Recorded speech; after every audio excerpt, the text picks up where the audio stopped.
The roots of our country are deeply religious, and I would argue the basic principles of the country are inescapably religious. Is it easy then to correct, Bishop, to call out, to criticize sometimes the administration if you're on that commission? Well, now you've been in the Trump administration. I'm not in the Trump administration. The president could take or leave what we say. Everyone's an expert. Everyone's got a platform. Everyone's got their hot take.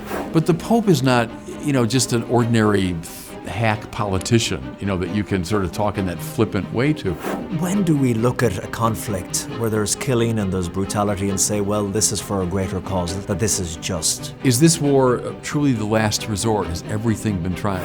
What's next for Bishop Barron and for Word on Fire? Oh, God knows, I suppose. But do you think about that a lot, Bishop? Yeah, What's I do. next? And I do. I always thought the best way to continue it would be to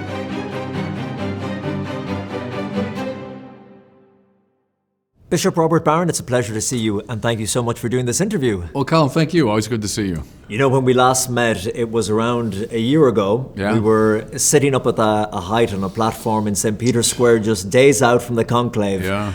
And what a year it has been. What a year. It seems incredible it's been a year, of Pope Leo. And those days are unforgettable to me, and making the rounds and of all the networks. And the one thing that I kept saying over and over and over again was, there'll never be an American Pope. So my conclusion is, don't listen to us. Yeah. I put all my money on the other guys. Yeah, we don't know what we're talking about, would be my recommendation. But it was an extraordinary time, wasn't it? Now to have our first American Pope, how does it make you feel? I'm proud, and I think we were all surprised, but we were delighted. And, a lot of the American bishops and cardinals didn't really know Robert Prevost that well, because he'd been out of the country for so long and just in Rome for a couple of years. So it's a very interesting ascent to the papacy. It's very unusual. And a lot of the bishops didn't really know him. So we've been getting to know him in the course of this year. But, he seems like just a wonderful person, a charming person at the human level, but also, really plugged into that Augustinian spirituality and, a man of deep faith, obviously. So, it's been a good year. It's historic. And so we go from the Eternal City across the pond, and we're sitting here in the nation's capital in Washington, D.C. And you're in town today, Bishop, for this event, Rededicate 250, this national prayer event. Mm-hmm. What is it about, and what does it aim to achieve? Well, it'll be a series of talks and prayers and, I think, singing and, festivity, all of which is meant to celebrate the connection between religion and our American democracy. There's been a tendency, I think, in the last maybe 75 years to hyper-stress separation of church and state. But in fact, the roots of our country are deeply religious, and I would argue the basic principles of the country are inescapably religious. And we're, I think, here to celebrate that. And that's what my brief talk, I'm giving a talk and then a prayer toward the end, but the talk is really all about that. You can't really think about American democracy apart from certain basic religious assumptions. So I think today is meant to celebrate that. That beautiful phrase, that statement, that idea, this nation under God, from Abraham Lincoln, and then 90 years later with President Eisenhower, one nation under God. Yeah. What does that mean to you? It's hugely important. In fact, the opening lines of my talk, I'll give in a few hours, is I reference Lincoln because it's a very curious thing. In the written versions of the Gettysburg Address, so that he prepared before giving it, the phrase under God is not there. He said that this nation might have a new birth of freedom, right? But then when he was delivering it, he added spontaneously that this nation under God, because the official version written afterwards has that phrase. But people who were there at the, took it down as one nation under God. So Lincoln added it. And you say, oh, it's just pious decoration. No. I think it represented a deep intuition that Lincoln had that you can't really understand our democracy without it. Now let me just tell you one thing about under God. I think it's meant to hold off tyranny. See, there's always a tendency in human beings to deify our political leaders. You see it in the ancient world like mad. I mean, it happened all the time in the ancient world, except in Israel, right? So the Romans did it, the Persians did it, the Babylonians did it. Oh, the Egyptians, our rulers are like gods. Then there's Israel. That is very clear-eyed about the corruption of kings and insists upon the fact that all kings and all rulers are under God, meaning under the judgment and authority of God. Our founders understood that. And that little phrase is meant to hold off that tendency to deify any political establishment, political party, political ruler, We're a nation, yes, indeed, but we're under God. Our laws are determined by God. At the end of my talk, I make it's a favorite reference for me, and that's Martin Luther King, the letter from the Birmingham City Jail, when he's explaining why he's doing what he's doing. And he says, well, look, an unjust law is no law at all. A just law is grounded in the natural law, which in turn is grounded in the eternal law of God. It's Martin Luther King, and he explicitly references St. Thomas Aquinas when he does it. What could be more American than King writing from the Birmingham City Jail? What could be more traditionally religious than that? And I think that coming together is what's signaled by we're a nation under God.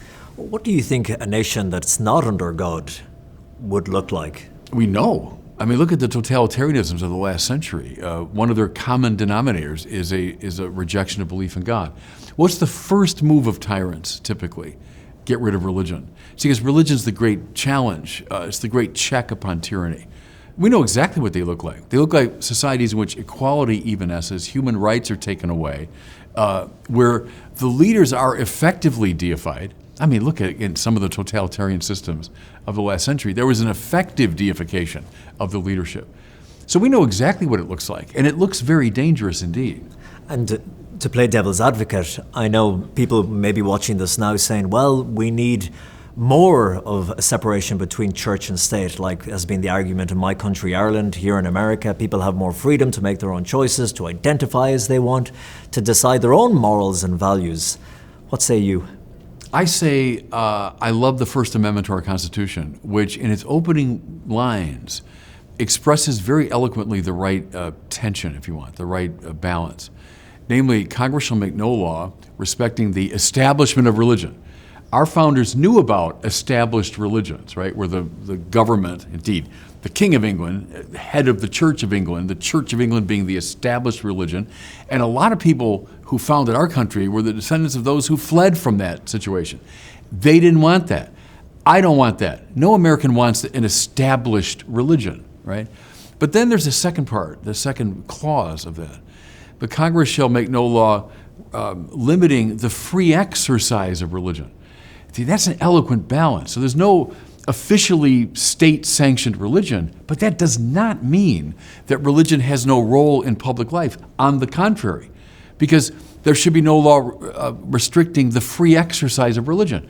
Doesn't just mean I can privately hold certain convictions or I can whisper them to my fellow believers. No, the free exercise of religion in the public square. So the denuding of the public square of any religious dimension, it's a gross violation of the free exercise clause. The genius of that First Amendment is that the balance is struck. See, the balance is struck. And our judicial system has been kind of trying to find a way to express that balance. And sometimes it goes this way, sometimes that way. There's a correction going on right now, which I think is a healthy one, where we were hyper-stressing the non-establishment side, and we were under-stressing the free exercise side. And I've heard you make the argument before to the point that people who are practicing their faith felt marginalized. Yeah. And, it was made privatized. Your religion and your faith, practice that at home and your church on a Sunday, but don't bring it into the public square. Don't bring it into your place of work. And that's repugnant to the founding fathers. And it's interesting to me, Colm, is that look at American citizens, late 18th, all the way through the 19th, into the 20th century. No one had a problem with that. From the beginning, our country has been informed by religious principles and sensibilities, and it generously allowed for the free exercise of religion in public places. I think that's worth celebrating. When we speak of the role of religion in public life, this is an extraordinary time for Catholics here in the United States in terms of the administration, when you have the Vice President J.D. Vance, the Secretary of State Marco Rubio, practicing Catholics, very vocal about their faith. What is the role of Catholics in public life and public office? I think to bring that moral sensibility into their public decisions. So again, we're not here to impose Catholicism on anybody. You can't use legal coercion to make people Catholic. So that's all part of, we're against the established religion.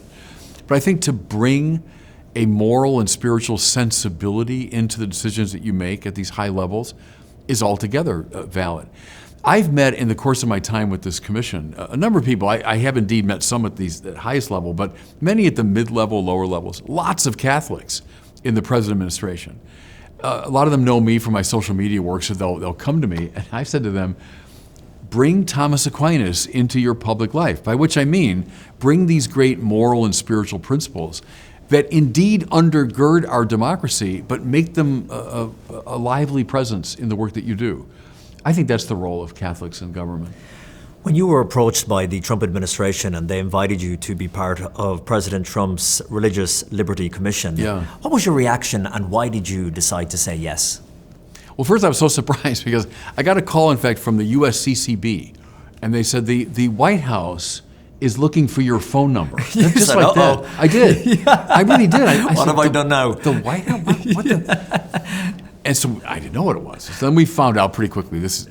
No, I would say my first reaction was very positive. I thought, yeah, they're inviting a Catholic bishop to be a voice around a table when public policy on an issue very central to us bishops, we've been talking about it for 35 years now. They're inviting a Catholic bishop to be a voice around the table in the formulation of this policy. Why would I say no? Now, I know all the familiar objections, but see, to me, the overriding thing was, I say no, now we're taking a Catholic voice away from that process. Here's another distinction I'd make, is people have said to me, well, now you've been in the Trump administration. I'm not in the Trump administration. The Trump administration would be people who are charged with implementing Donald Trump's policies, so like Rubio and Vance and many others. I'm on the other side of that process, if you want. Not implementing the policy, I'm making suggestions regarding the formulation of policy, right? The president could take or leave what we say, right? He could read our report and say, no, I don't want that. I guess today, because everything is so hyper-polarized in the world, especially in politics here in the US, I know that when you were appointed, there was great praise on one side and people thought this was a great thing to have you on that commission, and then you were being criticized on the other side. People were asking, well, will this affect his ability to speak truth to power? Why would it? See, my answer is why would it? Because I'm not on the far side of the policy divide. I'm on the near side of it, meaning I'm there to help shape policy. So I say something, I don't care in a way. If you don't like it, okay, fine. I'm just making my contribution. Why would I be hesitant or afraid to bring the Catholic perspective to bear? And I'll say this, the commission was great. I spoke my mind in every setting. No one censored me. No one told me, oh, no, you don't say that. And is it easy then to correct, Bishop, to call out, to criticize sometimes the administration if you're on that commission? I did it twice in the past year, both rather publicly. One was not really a correction, but back in, I think it was November, concern was raised about ICE detainees in Chicago having access to sacraments and pastoral care. And so I approached some folks I came to know in Homeland Security, and I said, I think this is a religious liberty issue. These people have a right to their sacraments and pastoral care. And so, action was taken, and so I raised my voice. Well, that made the front page of the New York Times, a member of the President's Commission.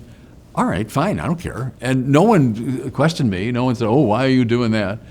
The second time, of course, was just very recently when the President made, critical remarks about the Pope. And I said in an ex-post that I have deep admiration for the president in regard to religion. He's done wonderful things, but I said I think that was a disrespectful way to talk to the Pope.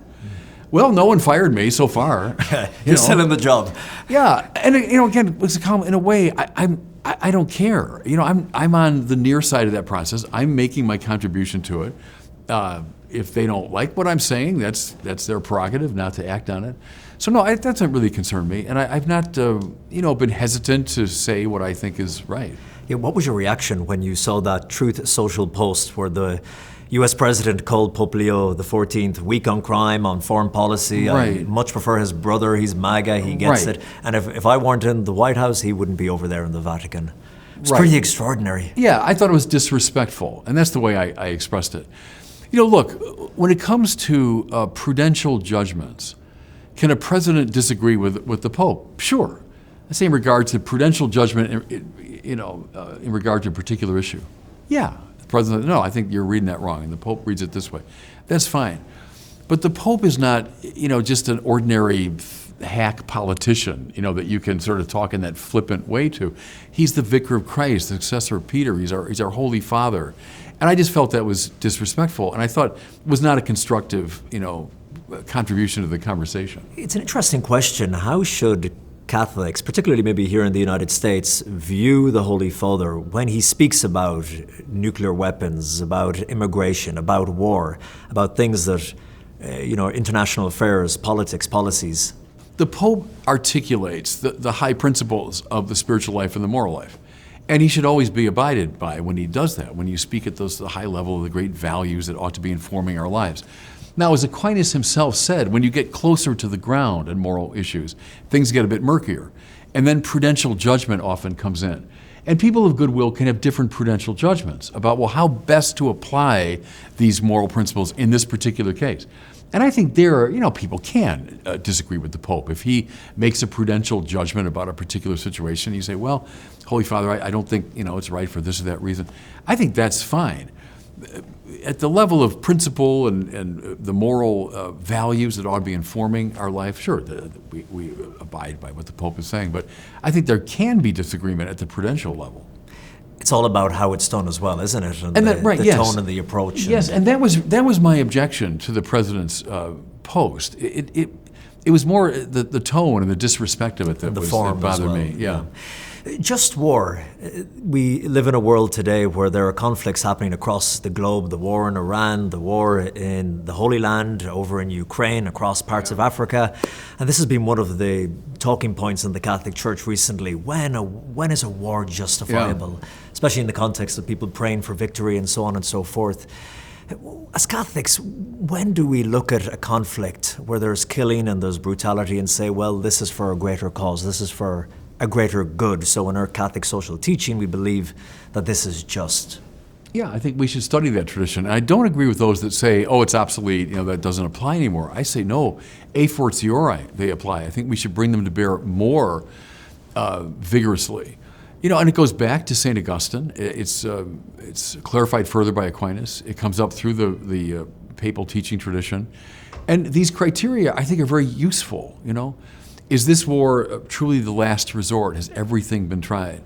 Is there a proportion between the destruction of the war and the good to be attained? Is there right intention on the part of the belligerents? Are they going into this for the right reason? And then when it comes to the waging of the war, is there discrimination between combatants and non-combatants? Again, is there proportionality? These are all very useful criteria, and I think the Church's job is to bring these to consciousness and urge political leaders to apply them. The Catechism of the Catholic Church says that when it comes to the evaluation and application of the criteria, that belongs to the civil authorities. And I think there's great wisdom there too. That in my office in Rochester, Minnesota, I can know the criteria of just war. Do I know enough about the situation on the ground to make the right judgment in regard to them? Well, the Catechism says, well, no, that should really be left to the civil authorities. I can have my own opinion about it, but I think that's a proper balance. So the Church's job is to bring these criteria to bear and to inform our consciousness about them. And then there are people who are charged with making those determinations. And these very complex and complicated situations going back for decades, sometimes centuries. And one of the problems, is it not that the space where this is discussed now is social media, where everything has to fit in a tweet or a short viral video? Right. Yes, that's a problem. And everyone's an expert. Everyone's got a platform. Everyone's got their hot take. Right, and that's not helpful because these are complex matters. And serious people, morally serious people, have to be applying these criteria in a way that's appropriate. And that is hard, right, in the constant chatter of the social media conversation. Speaking of complex issues, Bishop, in the past you've spoken about the right for the United States to protect its borders, but to do so in a moral and humane way. Yeah. How do you strike that balance here in the United States? Well, there's a good example of this, what I just was talking about. So the great principles. Yes, a sovereign nation has a right to maintain its borders and to enforce its immigration laws. That's basic in Catholic social teaching. And in fact, haven't we seen that a completely open border invites a lot of moral chaos and a lot of catastrophe happens because of an open border. So the Church recognizes the legitimacy of that. At the same time, the Church wants us to welcome the stranger and to be open to those who are in great need and those who are seeking refuge and so on. Okay, those are both true, right? Now, what's the right decision to make in the particular situation? Well, in a way, now we're the Aquinas thing. We've gone from the higher, where things are clearer. We've now come to the ground. Well, what does it look like now in terms of this piece of legislation or this? Again, I'm in my office in Rochester, Minnesota. I'm not an expert in immigration policy, and I'm not an expert in the economics that are prevailing on the ground in various situations. I'm not with ICE, monitoring the situation. I think we have to inform all those who are making those decisions, make sure they have a keen moral sensibility, they know what the principles are. But I think people of goodwill can and obviously do disagree about how they are applied, concretely. Finally, Bishop Barron, your ministry, Word on Fire, is celebrating 25 years this year, which is an incredible achievement. And recently here in DC, I met Claire Lai, Jimmy Lai's daughter, who's imprisoned in Hong Kong. And she told me in his cell he's not allowed to watch any videos, but he is allowed to read some books. And the ones that he wants to read are from Bishop Barron. I got married a year ago. My wife is from El Salvador. And when I went down there to Central America and I met her father, Umberto, we were talking about various people in the church, and he said, I love listening to Bishop Barron's sermons. The reach that you have and your ministry through social media is incredible. It's global. What's next for Bishop Barron and for Word on Fire? Well, God knows, I suppose. I rejoice in that. When I go around the world, in Rome or in London or I'm someplace, and I'm always struck by that as people come up to me from all over, indeed the English-speaking world, but even beyond that. But it's the English language and the internet has made my work available in a way that a previous generation would have been impossible. So I rejoice in that, and I do see it as an expression of God's providence. I never imagined it 25 years ago when we started on WGN radio in Chicago at 5:15 in the morning. So, no, if you told me that morning, folks. Right, it was pretty early. No, I didn't see any of that coming, and it's because of marvelous people have joined me in this work. Things coming up. One is I'm very proud about is a film. We filmed it last summer. It's a film that I wrote the script for a long time ago, pre-COVID. And then COVID came, and I moved to Minnesota and all that. But it's about the Gothic cathedrals, and I'm trying to explain why was the world so galvanized by the fire at Notre Dame. And my answer is they sense something of great spiritual value was being lost. So the film is all about the cathedrals and what they say about the spiritual life. So we filmed that last summer, and I'm happy to say, for the first time, Fathom Entertainment is bringing this out into theaters. So it'll be on, I think it's 1,000 screens at first. Wow. So very pleased about that. That film's coming out called And you've Heaven. got to see those cathedrals on the big screen. Right. That's the thing. Right. And they film, of course, beautifully, and so I'm on location for a lot of that. It's called Heaven in Stone and Glass. That's coming out. And then we've got a wonderful thing I'm proud of, a great books series in agreement with Hillsdale College. We're bringing out a whole new set of the great books of Western civilization. And then something I'm really proud of, the Word on Fire Religious Order. So I'm always concerned about my succession, like the legacy. Will this go on, the legacy? And do you think about that a lot, Bishop? Yeah, what's I do. next? And I do, and I don't want it simply to end with me. So I go into retirement or whatever, and then goodbye, and that's the end of Word on Fire.